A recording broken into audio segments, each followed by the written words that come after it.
You, each one of you, are a beloved child of God the Father. Think about it. Please take these words to heart. They're very powerful. Perhaps you have not given much thought about being a beloved child of God. Yet, God the Father desires for you to know that you are indeed very deeply loved. You and I are part of God's love story. He has shared his life with us and desires for us to experience his never-ending love. The truth of the matter is that you are wonderful. You are amazing and wonderfully made by an unspeakably great Creator. You are God's beloved child. Interesting to know, my dear friends, that in the Bible and in the Old and New Testament, the word love appears 569 times. And the word beloved appears 89 times. The first time the word love appears in the Bible, which is in the Old Testament, is in today's first reading, where God tells Abraham, "Take your son Isaac, your only one, whom you love, and offer him up as a holocaust."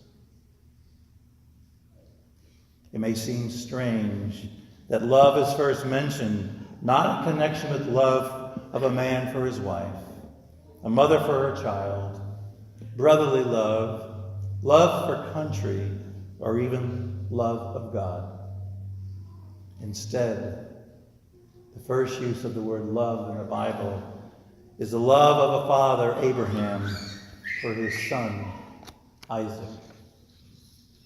This might seem puzzling until we realize that Abraham and Isaac, God is giving us a beautiful picture of God the Father and God the Son.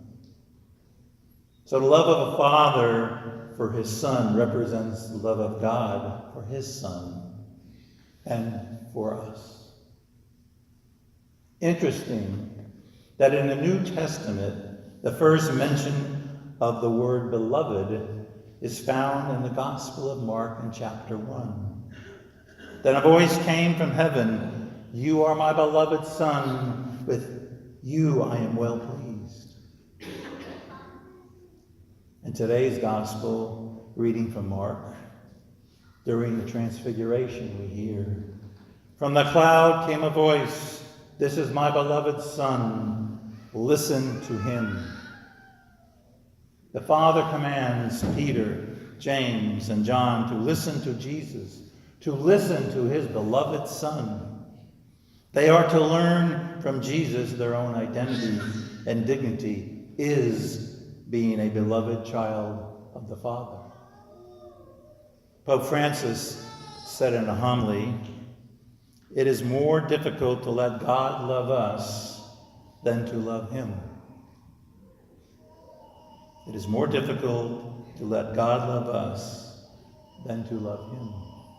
The best way to love him is to open our hearts and let him love us. Often one of the hardest things for a person to do is to accept unconditional love. No strings, total love. Perhaps it's because the world is so void of that kind of love. And we hear more and more evidence that it's void of that kind of love. Perhaps it's because the world often displays a love that is contingent on the recipient's behavior or form of repayment of the love. It is like a give and take kind of love, not an unconditional love. Reflect on what it means to be loved without conditions. Do you realize and acknowledge that all you have in life has love as its source? What are some of the ways that the Father's love is present in your life? Henry Nouwen, in his book, Life of the Beloved, writes that being the beloved of God means that we are taken, blessed, broken, and given to others. Just as Jesus was blessed, broken, and given to us, so are we to the world. Blessed, broken in the Eucharist. Being love is having the eyes to see that this life is about God and God's work in the world.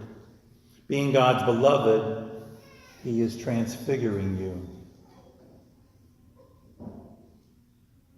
We're changed forever. Beloved is a word indicating an action on the part of the one doing the loving.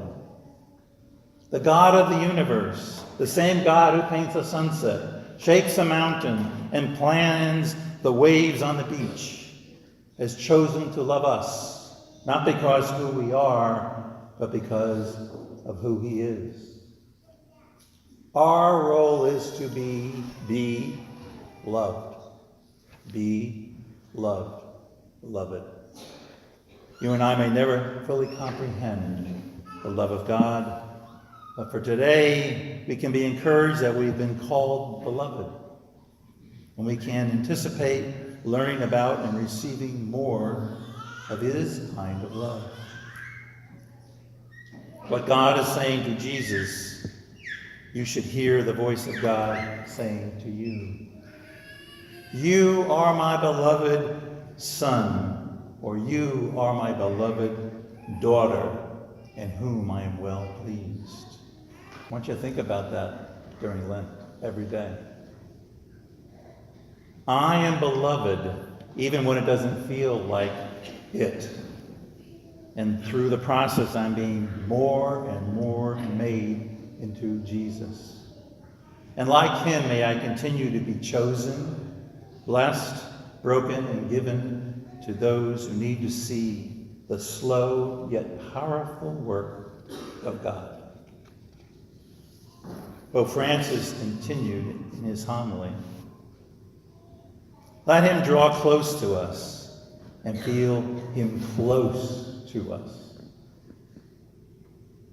And he says this is really difficult, letting ourselves be loved by him.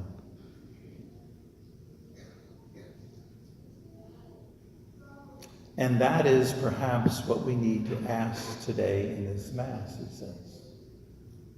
Lord, I want to love you, but teach me the difficult habit of letting myself be loved by you, to feel you close and feel your tenderness. May the Lord give us this grace in this Mass. My dear friends, know his love. Live as his beloved. Rest in his embrace. Nothing is more practical than finding God, than falling in love in a quite absolute, final way. Fall in love, stay in love, and it will decide everything. In this Lenten season, may each one of us come to recognize ourselves as individuals who are truly beloved children of an infinitely loving God. Accept you are a beloved, so you can share his belovedness with others. That is our goal. We are beloved. Accept that. Live that. Believe that. Become that. We adore you, O Christ, and we praise you, because by your holy cross you have redeemed the world.